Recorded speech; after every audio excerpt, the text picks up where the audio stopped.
So good morning সবাইকে।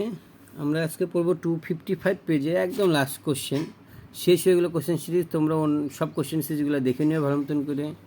তো আজকে এটা শেষ করে কমপ্লিট এই চ্যাপ্টারটা। তো স্টার্ট করলাম, শক্তির বুদ্ধিত্ব চাহিদার পরিবেশগত প্রভাব কী, ঠিক। আর শক্তির ব্যবহার হ্রাস করার জন্য কি কি উপায় অবলম্বন করা যেতে পারে। তো স্টার্ট করি। কোনো না কোনোভাবে যে কোনো শক্তির উৎসের ব্যবহারের পরিবেশের উপর বিপরীত প্রতিক্রিয়া পরিলক্ষিত হয়।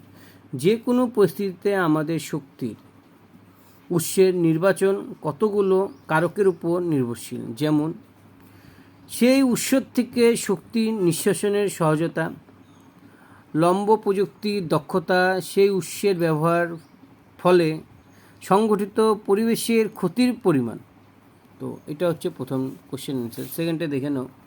সেকেন্ডটা হচ্ছে তোমার শক্তির ব্যবহার হ্রাস করার জন্য কি কি উপায় অবলম্বন করা উচিত, ঠিক আছে।